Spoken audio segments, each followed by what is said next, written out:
I'm so excited for today's episode because I am going to deal with a challenge today that is so common. I've received so many emails over the years asking for advice on how to deal with this challenge.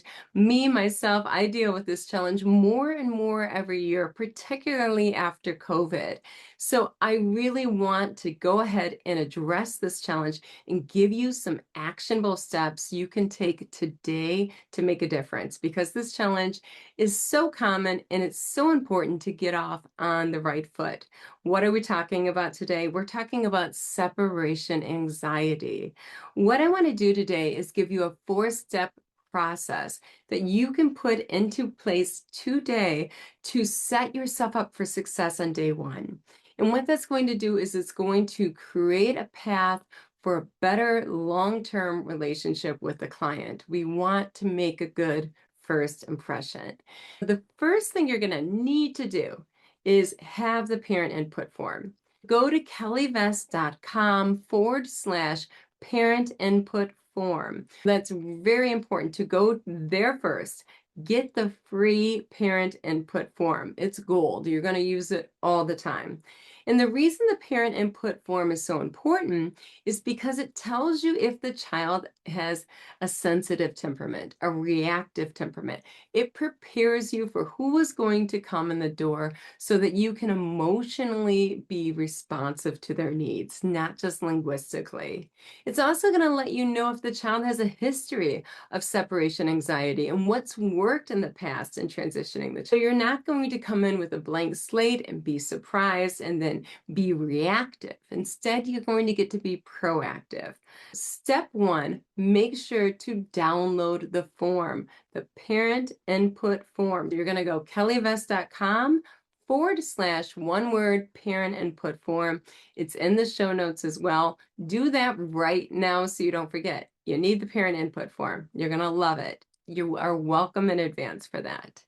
Now, step two, what you're going to want to do next is you're going to want to look at that parent input form and you're going to want to see what is their temperament, what's worked in the past, and more importantly, what are their favorite toys, what are their favorite books, what are their favorite songs, what is the nickname that they call the child. So you're going to want to do a little bit of history here so that when the child meets you, you don't show up empty-handed. You're going to bring your flowers. So step three is you're going to email the parent and you're going to let them know that when you meet the child, you're going to be bringing your flowers, which is perhaps dinosaurs, and you're going to tell the child that we're going to have a dinosaur party if that's the child's favorite toy. Then you let the parent know that they're going to go to a dinosaur party with Miss Kelly, for instance, whatever your name is. And if there's another child, and this child's name. And they're going to have a lot of fun. And then after the party, they're going to get to go home. It's a really short party. No big deal. Don't make a big deal about it. They're just going to go to the dinosaur party because they've worked super hard. They get to go to it, not that they have to go to it. So the next step, step four, then when you meet the child, you're going to tell them, oh, you waited so patiently at the door. Now you get to go to the dinosaur party. Come on and follow me. We're going to go to the magic toy room. I call my room the magic toy room.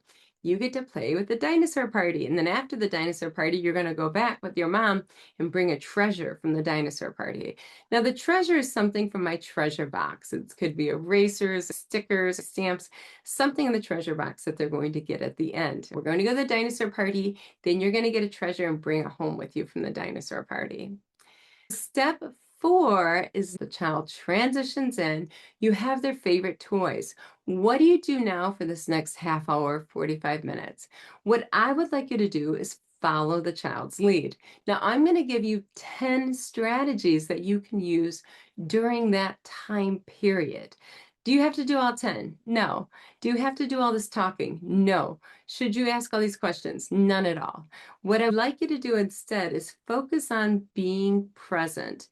Now, this is why I love my SIS activities. The SIS activities are one and done in which you have this educationally rich activity already set up, right? And what that allows you to do is simply be present for the child. You're not doing things. Everything is already done. Instead, what you're doing is you're focusing all of your efforts on the interaction. And the interaction is where the magic is going to occur. That's where you're going to be making the big gains, is when the child is connected to you. So here you have the activities, which are the child's favorite activities. I like to go ahead and have a bin set up and I put a quilt over it. And in that bin, I will have 5 toys or whatever that were listed or books that the child loves. So if the child gets bored with another one, I can just pull another activity out in advance that I know that the child really loves. It's covered so the child doesn't dive into the bin and throw everything up or tip it over. I can kind of set the pace of the 45-minute session if it's a 45-minute session. Here are 10 follow the lead strategies that are really, really powerful. The first thing I want you to do is adjust your thermostat. Now, what I mean by that is if you have a child that is like, soundtrack is being da da da da da da da da da, that's very high movement, very distractible, very turn from activity to activity.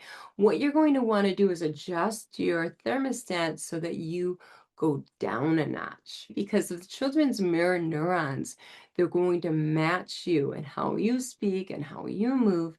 So you're going to go a little slower. You're going to talk a little bit softer.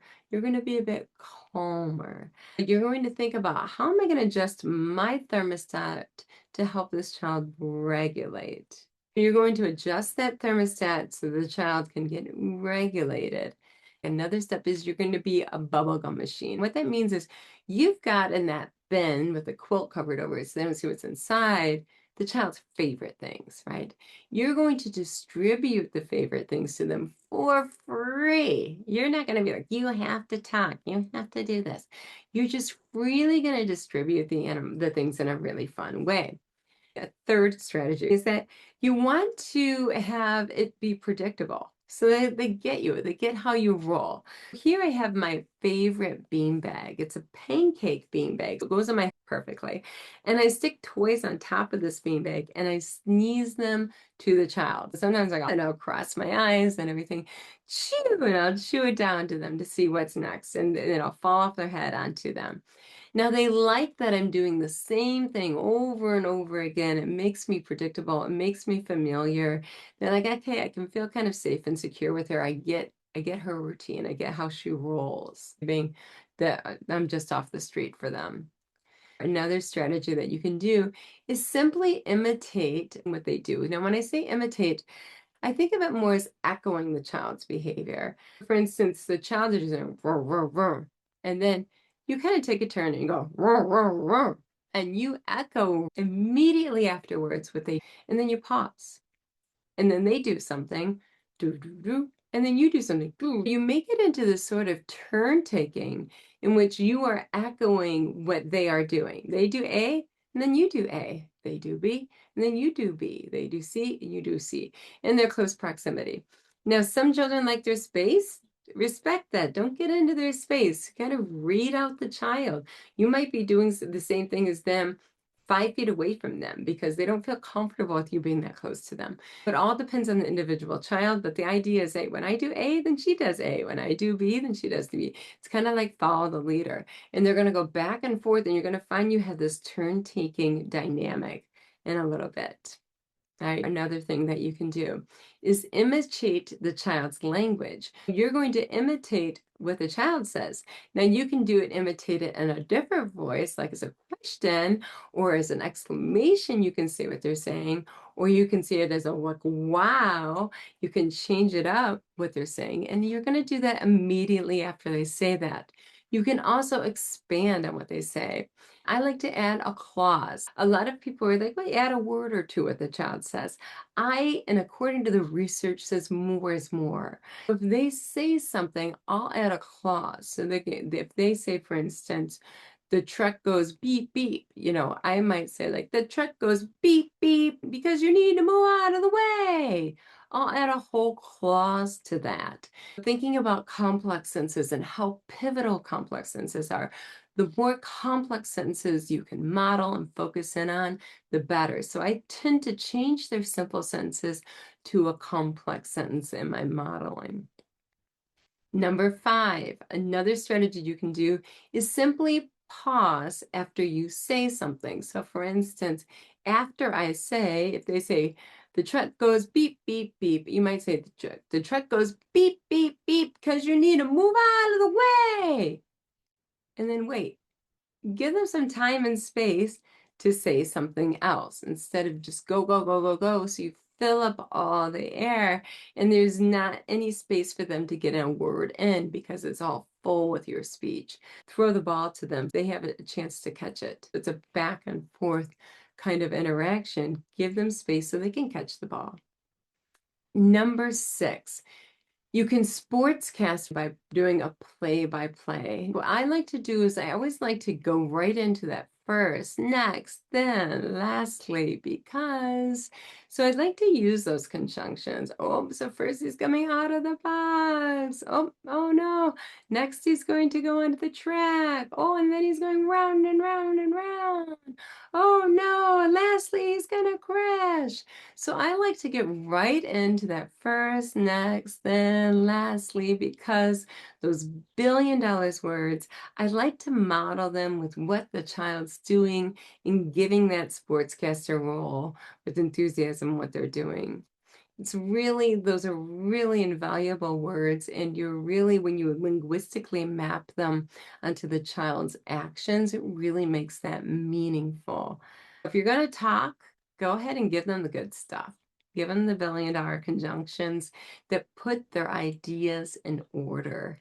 Let's look at the next one. Number 7, use self-talk. And once again, I actually use first, next, then, lastly. So I'll be like, oh, okay, let's see. Oh, first I'm going to have to open the box. All right, next, I'm going to have to find the Tyrannosaurus Rex. Oh, then I'm going to pull them out. And lastly, we get to play with them. So I just take anything and I put it into that context where there's those numerical steps.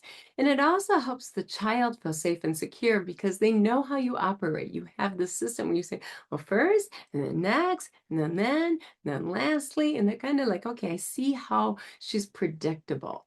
She's safe, she's secure. I know how she rolls. This isn't things going all over the place and I don't know what the expectations are. So it just keeps things predictable, which helps children feel comfortable with you. Number 8, singing the children's favorite songs. The actions using multimodal cues. So you know their favorite songs from the parent input form that I hope that you downloaded. If you haven't, make sure to download that. I don't want you to forget that. It's at kelleyvest.com/parent input form. You are welcome again. So with that, what you're going to want to do is sing the songs of what they're doing. So for instance, if we know that the child likes the Wheels on the Bus song and we're playing with the dinosaurs, you can simply use that tune and say, the dinosaurs go roar, roar, roar, roar, roar, roar, roar, roar, roar. The tail on the dinosaur goes swing, swing, swing. All through the town, the teeth on the dinosaur go chomp, chomp, chomp, chomp, chomp, chomp. And you can just take their favorite tune and match it to whatever that activity is. You're going to have that favorite tune from the parent input form. You match it into whatever the activity is. And they're going to be like, she's pretty cool. She's kind of fun. I kind of like that tune. It's familiar. It's a tune that I like. She's cool. So you're kind of capitalizing on knowing, having that background knowledge and connecting with them. Number 9, comment instead of using questions. Nothing is worse than, I don't know why people do this, but they come in to meet the child and they, what's your name? How old are you? What did you have for breakfast today?